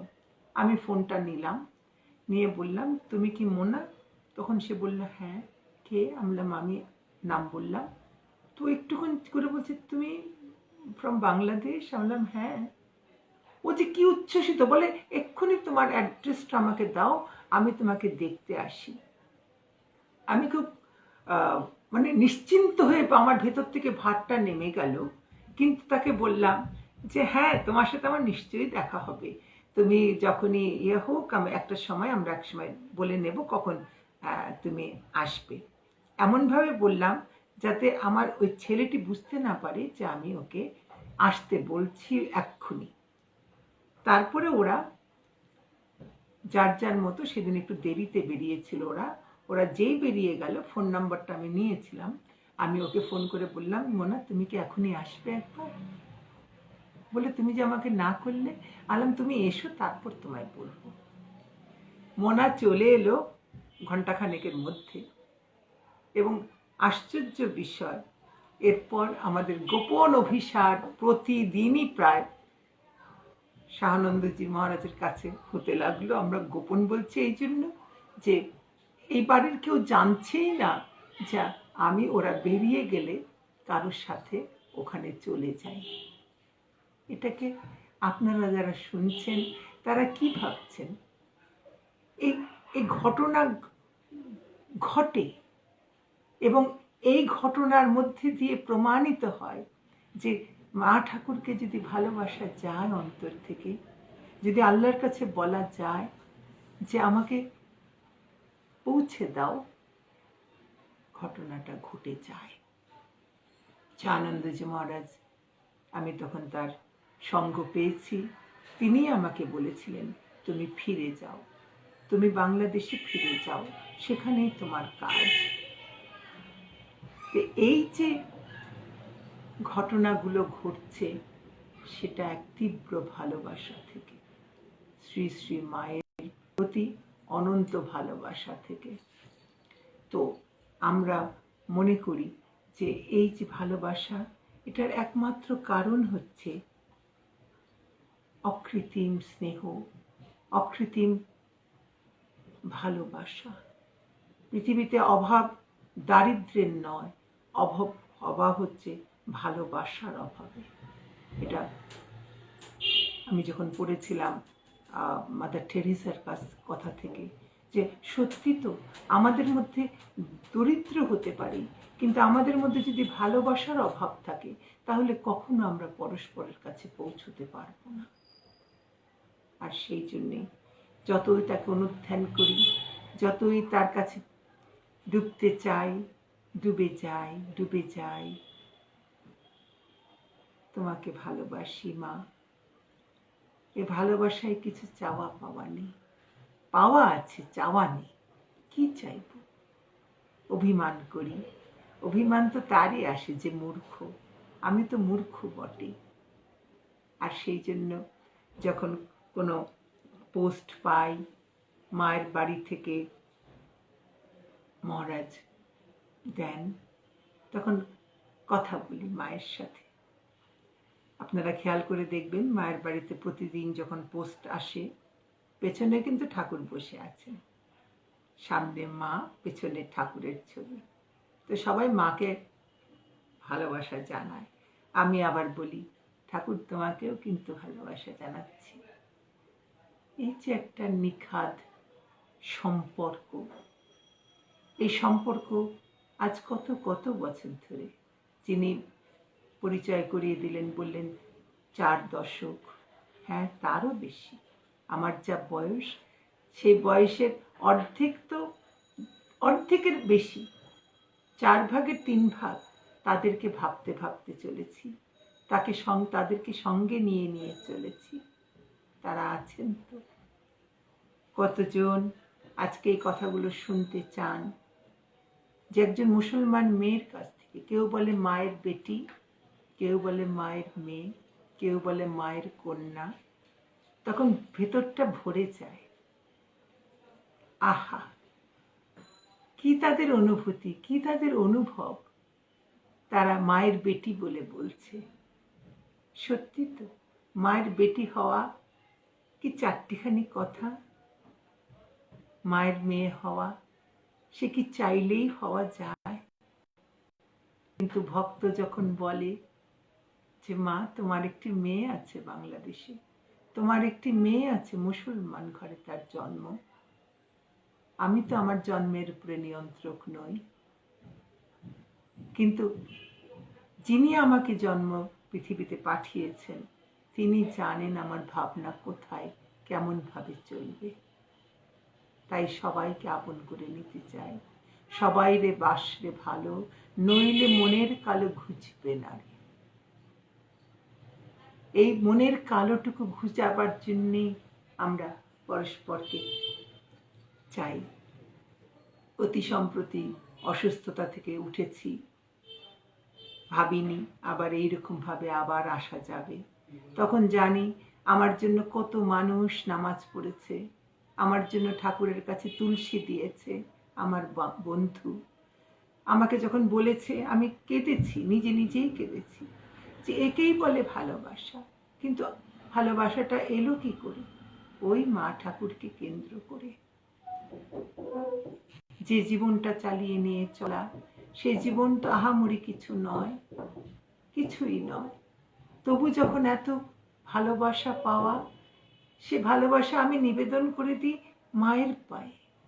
কারণ তাকে যদি না জানতাম, তাকে যদি না চিনতাম বা চিনতে চাইতাম, তাহলে এ ভালোবাসাটুকু আমার জন্য আসতো না।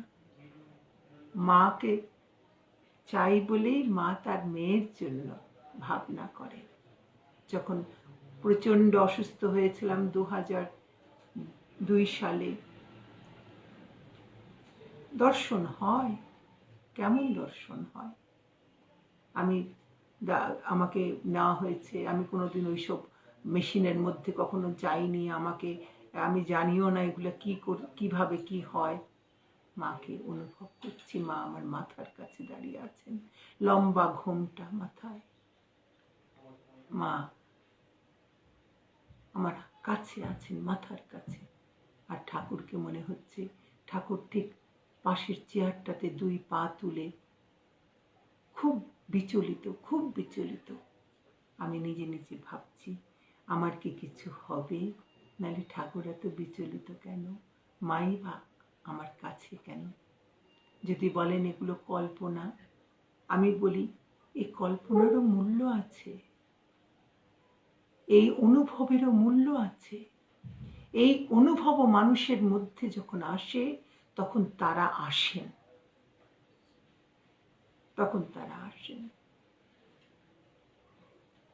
তার জন্য নিজেকে যোগ্য করে নিতে হয়।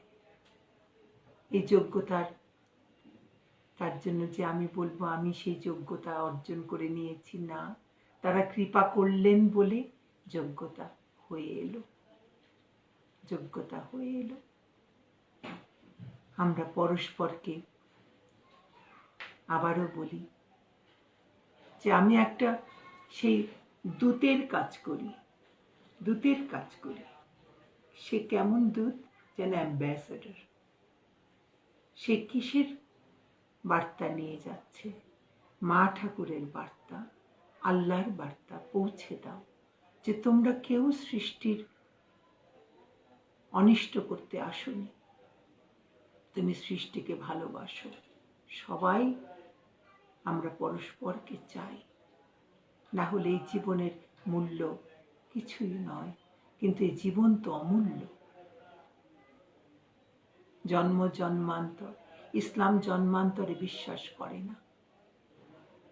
ওই জানার অভাব থেকে অনেক কিছুই হয় যে জন্মান্তর বিশ্বাস করলুম না, তার মানে এই নয় যে আমি ওই ধর্মের প্রতি শ্রদ্ধা হারালাম। প্রজন্ম, এক প্রজন্ম থেকে আরেক প্রজন্ম।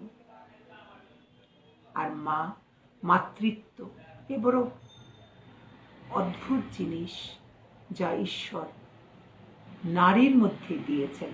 অনেক পুরুষ আছেন যারা মাতৃত্বের ভাব নিয়ে থাকেন, কিন্তু মাতৃত্ব যে নারীর মধ্যে ঈশ্বর সৃষ্টি করে দিয়েছেন, তার তুলনা হয় না, তার তুলনা হয় না। একটি গল্প সেই ছেলেবেলায় আমি অনেক সময় এই ধরনের অনুষ্ঠানে আমি বলতে ভালোবাসি। সেই গল্পটি যখন আমি 5-এ পড়েছি, তখন এই গল্পটা আমার ভেতরে ঢুকে আছে। যে একটি যারা আমার নতুন শ্রোতা তারা হয়তো এই গল্প শোনেননি এখনো, যারা পুরনো শুনছেন তারা হয়তো শুনেছেন, নিশ্চয়ই শুনেছেন, কিন্তু এটা বলতে ভালোবাসি আমি। যে একটি ছেলে প্রচণ্ড মাথা ব্যথা ধরেছে তার, সে অফিসে যাচ্ছে। তো সে অফিসে যাওয়ার সময় সে একজন সন্ন্যাসীর সাথে তার দেখা হয়েছে। সে বলছে যে আমার তো প্রচণ্ড মাথায় যন্ত্রণা। তো তখন তিনি তাকে একটা শেকড় দিলেন, দিয়ে বললেন একটুখানি খাও, বেশি খেও না, তোমার মাথা ব্যথা চলে যাবে। তো ছেলেটি খেলো এবং খাওয়ার পরে মাথা ব্যথা সত্যি চলে গেল। কিন্তু ওই যে মানুষ, একটা কৌতূহল, যেখানে নিষেধাজ্ঞা থাকে সেখানেই যেন বারবার মনটা ছুটতে থাকে, কেন বললো বেশি না খেতে। তো আরেকটু সে খেলো। খাওয়ার পরে সে একটা পরিবর্তন বুঝতে পারলো। কীরকম? যখন সে বাসে গিয়ে উঠলো, তখন বাসে একটা অল্প বয়সের ছেলে সিটে বসেছিল। তো যখন ও গিয়ে দাঁড়িয়েছে, তখন ও ছেলেটা জায়গাটা ছেড়ে দিয়েছে, দিয়ে বলছে বসুন। তো ছেলেটি বসলো। তো বসেই যেন শুনছে যে ছেলেটি জায়গা ছেড়ে দিল। সে বলছে ভালোই তো যাচ্ছিলাম বসে বসে, আবার এলো আর এখন আমাকে জায়গাটা ছাড়তে হলো। ঠিক আছে, ছেলেটি গেল, অফিসে গেল, গিয়ে একজন তাকে অফিসে ঢুকতেই বলছে যে আসুন আসুন, আজকে তো খুব আনন্দের খবর, আপনার আজকে এই প্রমোশনটা হয়ে গেল। তো তখন এই কথাটা বলার পরে সঙ্গে সঙ্গে যেন সে শুনতে পাচ্ছে যে ওই লোকটির ভেতর থেকে কেউ যেন বলছে যে এই প্রমোশনটা তো আমার ভাগ্নেই তো হওয়ার কথা ছিল, তা তো হলো না, হলো এই ছেলেটি, দেখো কিরকম। তখন ও ভাবছে কি ব্যাপার, এরকম দুটো কথা শুনতে পাচ্ছি কেন? লোকটি বাইরে একরকম কথা বলছে, আবার ভেতরে আরেক রকম কথা বলছে, এটা কেন হবে? এই করতে করতে বিকেলবেলা ও বাড়ি ফিরবার সময় ভাবলো যাই গড়ের মাঠে একটু হাওয়া খেয়ে তারপরে বাড়ি যাই। তো গড়ের মাঠে গেছে, তো অনেক লোকজন ছিল। তো একসময় আস্তে আস্তে লোকজন কমতে থাকছে, লোক কমে গেছে। তো তখন ও বসে আছে তবুও। তো এমন সময় দুটো ছেলে বা দুটো লোক তার কাছে এলো, এসে বলছে যে দাদা আপনার কাছে কি দেশলাই হবে? তো তখন ও পকেটে হাত দিয়ে বলছে না, আমার পকেটে তো দেশলাই নেই। তো তখন লোকগুলো বলছে আচ্ছা ঠিক আছে দাদা, বলে তখন ও যেন শুনছে ওই লোকগুলোর ভেতর থেকেই কথা হচ্ছে যে যার পকেটে হাত দিলে একটু খুচরো পয়সারও শব্দ হলো না, এর কাছে আর কি থাকবে। তো বুঝতে পারলো যে এরা ভালো লোক নয়, ওর কাছে এসেছিল হয়তো কোনো পয়সাপাতি ছিনতাই করার জন্য বা নেওয়ার জন্য। তো এই করতে করতে করতে করতে ওর সারা দিন ও শুধু ভাবছে যে কি কেমন হলো, যেখানেই যাচ্ছি দুটো করে কথা শুনতে পাচ্ছি কেন? এটা তো কোনো ঠিক বিষয় নয়। কেন এরকম হবে? মানুষ কি তাহলে দুরকম? একরকম উপরে বলছে, আরেক রকম ভিতরে বলছে। তো এই কথা বলার পরে রাত্রে প্রায় 10টা হয়ে গেছে, চারিদিক নিঝুম। সে বাড়ি ফিরেছে। তো ফিরে চারিদিক দেখছে পাড়া অন্ধকার, কোথাও কোনো আলো নেই, সবাই ঘুমিয়ে পড়েছে। তো খুব কষ্ট করে সে চিন্তা করে দেখছে যে কোনো ঘরে কি আলো জ্বলে না। তখন সে দেখতে পাচ্ছে যে 3 তলার একটি ঘরে যেন আলো জ্বলছে। তো তখন সে ভাবছে যেটা কার ঘর, চিন্তা অত অন্ধকারের মধ্যে ঘরগুলো বুঝতেও পারছে না অতটা। তো তখন সে ঘরের কড়া নেড়েছে। কিছুক্ষণ পরে ঘর দরজা খুলে ও বুঝতে পারলো ওটা মায়ের ঘর। তো তখন সে দেখলো দরজা খুলে মা বেরিয়ে এলেন, তার গর্ভধারিণী মা। তো মা বলছেন খোকা, তুই সারাদিন কোথায় ছিলি? কোথায় ছিলি? আমি তোর জন্য কত অপেক্ষা করে আছি। তখন গল্পটির এই লাইনটি আমার এখন মনে হয় যে আমি এটা আমার ভিতরে একদম ছাপ ফেলে বসে আছে যে আমি তখন উৎকণ্ঠ হয়ে আছি, উৎকণ্ঠ হয়ে আছি শুনবার জন্য যে আর কোনো কথা আমি শুনতে পাই কিনা। না, কই মার ভেতর থেকে তার কোনো কথা বেরোলো না। তখন আমি মাকে জড়িয়ে ধরে কেঁদে উঠলাম আর বললাম, মা আজ সারা দিন আমি মুখোশের দোকানে ঘুরে বেরিয়েছি। প্রত্যেকটি মানুষের মুখে মুখোশ আছে, যে বাইরে এক কথা বলে ভেতরে আরেক রকম কথা তার থাকে। কিন্তু এই একটি জায়গায় এসে আমি জানলাম, দেখলাম তোমার মুখে মুখোশ নেই। তুমি মা, তুমি বাইরেও যা, তুমি অন্তরেও তা। আমাদের শ্রী শ্রী মা হচ্ছেন সেই মা যিনি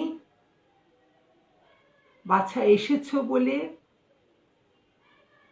পথ চেয়ে দাঁড়িয়ে থাকেন। তিনি আমায় কোলে নেন, তিনি আমায় ভালোবাসেন, তিনি আমাকে জায়গা দেন তার স্নেহকে ভাগ করে নিতে, সেখানে কোথাও মুখোশের আড়াল নেই। এই হচ্ছে শ্রী শ্রী মা, এই হচ্ছে আমাদের ভালোবাসার জায়গা, এই হচ্ছে আমাদের অন্তর উজাড় করার জায়গা। একবার রসুল করিম সাল্লাল্লাহু আলাইহি সাল্লাম সম্পর্কে আছে এরকম কথা, যখন তার দ্বিতীয় কন্যাটি মৃত্যুবরণ করে, তখন তার ছোট মেয়ে বিবি ফাতেমা কাঁদছিলেন, কবরের কাছে কাঁদছিলেন।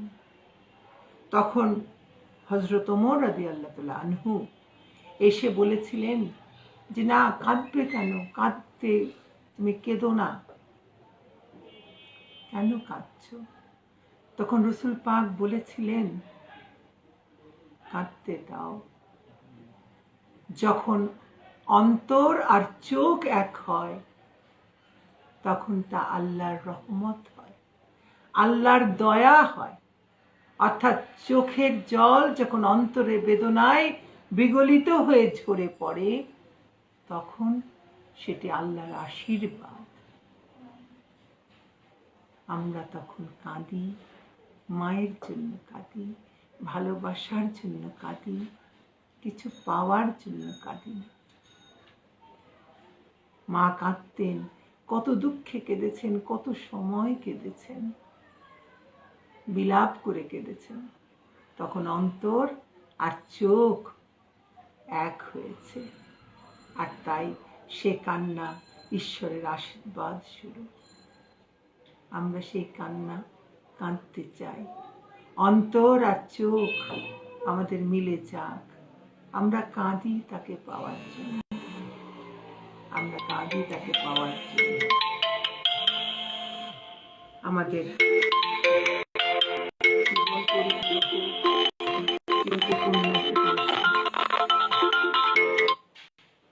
জীবন পরিপূর্ণ হোক, জীবন অর্থপূর্ণ হোক। এই যে দুঃসময় পাড়ি দিচ্ছি, এই দুঃসময় আমাদের জন্য সুসময় হয়ে উঠুক। মাকে আমাদের পাশে পাশে চাই, প্রতিদিন, প্রতি মুহূর্ত। কোনো ধর্ম কথা দিয়ে আমরা তাকে বাঁধতে চাই না। কোনো তোমার আমার বলে কিছু নেই, তিনি আমাদের সকলের। তাই আপনারা যেমন তাকে অনুধ্যান করছেন, আমি মায়ের বেটি হয়ে, মায়ের মেয়ে হয়ে তাকে সেই অনুধ্যানে সব সময়ের জন্য চিরজাগ্রত রাখছি অন্তরের মধ্যে। তিনি আসবেন, তিনি থাকবেন, তিনি সবার জন্য আছেন। তিনি যেমন আপনার জন্য কল্যাণ কামনা করছেন, তিনি আমার জন্য কল্যাণ কামনা করছেন। আত্মা তো অবিনশ্বর, এই অবিনশ্বর আত্মাকে আমরা বলি বিদেহী। দেহ নেই, কিন্তু আত্মা তো আছে। আমরা বাইরের খোলসটাকে নিয়ে ব্যস্ত থাকি, আমরা তাকে কখনো মাটি চাপা দিচ্ছি, কখনো আগুনে পুড়িয়ে ফেলছি। মা বলছেন দেশের ছাই বই তো দেহটা কিছু নয়। আমরা বলছি 3.5 হাত মাটিতে মাটি হয়ে মিশে যেতে হয়। তো এই যে বোধ, এই বোধের মধ্যেই কিন্তু মা ঠাকুরের আসা যাওয়া। তিনি আসেন, তিনি যান, তারা আমাকে সঠিক পথটা দেখিয়ে নিয়ে যান। আর মায়ের মাতৃত্ব, গর্ভধারিণী তিনি নন, কিন্তু তিনি অগণিত পৃথিবীর মানুষের মা হয়ে গেছেন। মাঝে মাঝে যখন পড়ি, কত কিছু পড়লে কত ভালো লাগে। যখন ভাবি পঞ্চপাণ্ডবের মা কুন্তী, তিনি কিন্তু কর্ণেরও মা।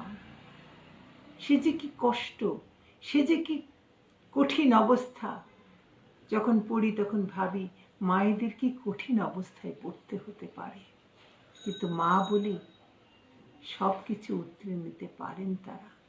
সেও ঈশ্বরের মহাদান। কে কিভাবে তাকে গ্রহণ করলো সেটা দেখার চাইতে সে কি কি আমার বয়ে নিয়ে এলো আমাদের জন্য। সমুদ্রের মোহনায় যখন নদী আসে, নদী কত কি বয়ে নিয়ে আসে, কিন্তু সে কি বয়ে নিয়ে এলো এটা বড় কথা তখন হয় না। সে সমুদ্রের সঙ্গে মিশতে পেরে সমুদ্রের অংশ হলো, এটাই হচ্ছে সবচাইতে বড় কথা। আমরা যে যেখান থেকে আসি না কেন, যে যে বিশ্বাস থেকে আসি না কেন, যখন তার কাছে আমরা মিলতে পারি, যখন তার কাছে পৌঁছতে পারি, তখন তারই অংশী হলাম। এটাই কি বড় কথা হতে পারে না? সেটাই তো আমরা চাই। আমাদের এই জীবন সুখময় হোক, শান্তিপূর্ণ হোক, ধর্মের ঘোলা জল যেন আমাদেরকে বিভ্রান্ত না করে, ধর্মের অনুশাসন আমরা মানব, কিন্তু তা যেন কঠিন শাসনে পরিণত না হয়। আমরা পরস্পরকে জানব, বুঝব, তাহলে আমাদের ভেতরে যে অন্ধকারটুকু আছে, ঠাকুর বলছেন যে 1000 বছরের অন্ধকার একটা চকমকি পাথরে ঘষেই সে অন্ধকার কিন্তু দূর হয়ে যায়। আমাদের সে অন্তরগুলো চকমকি পাথর হয়ে উঠুক, সেখানে নিশ্চয়ই আমরা অনুধ্যানের মাধ্যমে ঠাকুরকে, মাকে ভালোবাসতে বাসতে ভেতরটা সেই চকমকি পাথরের মতো যদি করে নিতে পারা যায়, তাহলে আমরা নিশ্চিত জানি যে আজকে যা কথা বলা হলো, যা শোনানো হলো, তার মূল্য কিন্তু কম নয়। এটা দিয়ে আমরা পথ চলব, কারণ আমরা মা ঠাকুরের কাছে না এলে তো এই কথাগুলো আমাদের ভেতরে এইভাবে অনুরণন জাগাতো না। তো সেই জন্যে আমরা চাই আমাদের মধ্যে সেই বন্ধন দৃঢ় হোক, আমাদের মধ্যে সেই কথা আদান প্রদান হোক যা মায়ের মুখ থেকে আমরা পেয়েছি। এই যে এত কথা, সবই কিন্তু তাদেরই কথা, আমার কথা কিচ্ছু নয়। যা উপলব্ধি করছি সেটুকু ওইটুকু। তাদের কথা না জানলে, তাদের পথে না এই পথ চলতে থাকলে তাহলে এটা হতো না। কাজে যা কিছু বলা হলো সব কিন্তু ওই সূত্র ধরে, ওই সূত্র ধরে। সূত্র থাকে ছোট বীজ, ওই যে বটের বীজ, লাল শাকেরও ছোট বীজের থেকেও ছোট হয়, কিন্তু যখন তা ছড়িয়ে পড়ে তখন অনেক বড় কিছু হয়। তো আমরা সেই বীজটুকুই, সূত্রটুকুই আমরা নিয়ে সেটাকে পত্র পল্লবিত করতে চাই, নিজের অভিজ্ঞতা দিয়ে, নিজের দেখা দিয়ে, নিজের অনুভব দিয়ে। আমি বলে জগতে হয়তো কিছু নেই, কিন্তু তবুও এই আমিরও একটা মূল্য আছে। আর সেই আমি যদি তোমার সাথে মিলতে পারি, অসীম আর সসীমের মধ্যে যখন যোগসূত্র বাঁধা হয়, যখন তোমারও অসীমে প্রাণ মন লয়ে যখন আমি যেতে পারি, তখনই তো সেই পূর্ণ হওয়া। আমরা সেই পূর্ণতার লক্ষ্যেই চলছি। আমরা পূর্ণতার অংশী হব মা আর ঠাকুরের ভালোবাসাকে নিয়ে। এটাই আমাদের চাওয়া হোক আজকের দিনে। যারা শুনছেন সবার জন্য শুভ কামনা, সবার জন্য আমাদের আন্তরিক মঙ্গল কামনা। সবাই সুস্থ থাকুন, নীরোগ থাকুন।